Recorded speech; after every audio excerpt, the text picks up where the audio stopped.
Within the New Jobs project, we've been investigating employment in the childcare and social inclusion service sector.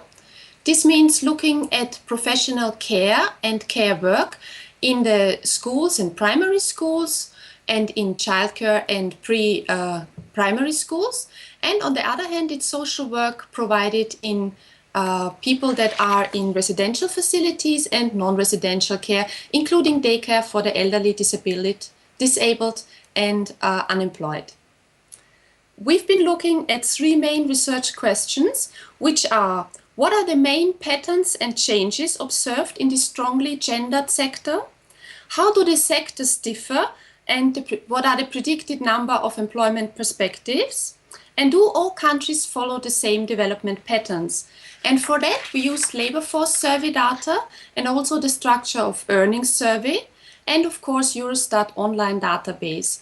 And in the beginning we thought we could do a lot of regressions and cluster analysis, but it turned out there were a lot of missing data points, so we did mapping in the end, which is quite good if you want to compare results within countries.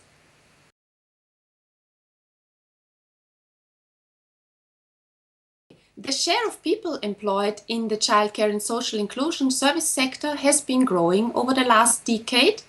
In 2011, it amounted to 6.1% of EU 27 overall employment, which is quite a share for this small sector. 13 million people are employed in this sector, and it is strongly dominated by women, and increasingly so.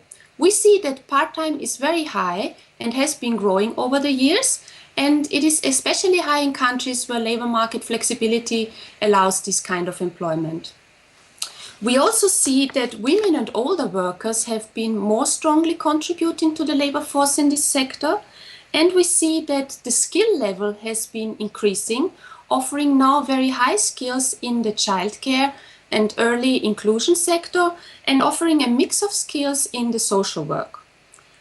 We see that the number of permanent contracts is high, and against our expectations, we also found that the gender gap is rather low, which is something very good.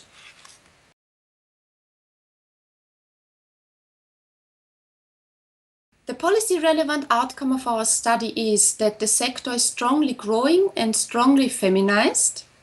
Despite our initial fears that growth might be for low-skilled jobs and resulting in decreasing job quality, we find that there is improvement in skills and there are similar to country working conditions. We also find that the sector is growing because there's a growing need in this work-oriented consumption society to outsource these tasks, and it is also fueled by longer lifespans and increasing autonomy of the elderly. And of course, they expect that work-life balance will be supported. What we also see and what is important to watch is earnings and gender gaps that might develop in the future, and also skill upgrading and the related educational requirements that come with this. And related to the question whether the sector offers employment opportunities for older workers, we found the strongest increases of 50+ female workers in Germany, Poland and Italy, and overall there's a strong increase in this part of the workforce.